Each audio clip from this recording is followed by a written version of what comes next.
صلی علی رسولہ الکریم اما بعد۔ اللہ تعالیٰ نے تمام انسانوں کو اپنی عبادت کے لیے پیدا فرمایا ہے۔ تمام عبادتوں میں سب سے بڑا درجہ نماز کا ہے۔ نماز میں انسان اللہ تعالیٰ سے بات کرتا ہے۔ جب وہ سجدہ کرتا ہے تو اللہ تعالیٰ کے بہت زیادہ قریب ہو جاتا ہے۔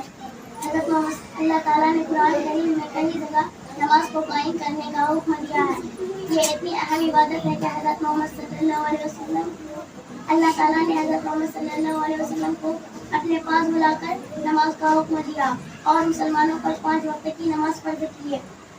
ہمارے نبی صلی اللہ علیہ وسلم پوری زندگی نماز کا اہتمام فرماتے رہے، یہاں تک کہ اپنے آخری وقت میں بھی نماز پڑھنے کا حکم دیا۔ حضرت اللہ تعالیٰ نے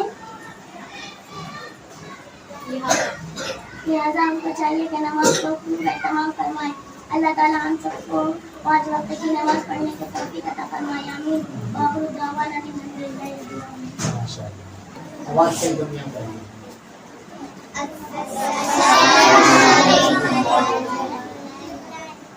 السلام علیکم بھائی دی امام صاحب مل گئے تھے نماز کا بات کر رہے تھے مل گئے آواز السلام علیکم یہاں پہ تو آپ وعلیکم السلام ورحمۃ اللہ وبرکاتہ۔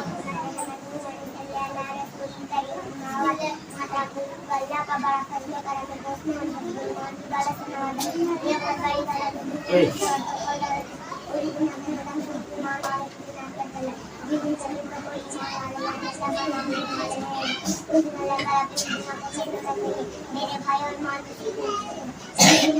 سیکھنے گا، ایمان کا دن بڑھتا جائے گا۔ ایمان کا ہر عمل آسان ہوگا، اگر دین کمزور ہے تو دین کا ہر عمل مشکل معلوم ہوگا۔ صحابہ رضی اللہ عنہم فرماتے تھے کہ پہلے ہم نے ایمان سیکھا، پھر قرآن سیکھا۔ ایمان سیکھنے کے لیے جب منصور اور ضروری اللہ تعالیٰ ہم سب کی ایمان سیکھنے کی قبول کرتا ہے، آمین۔ وآخر دعوانا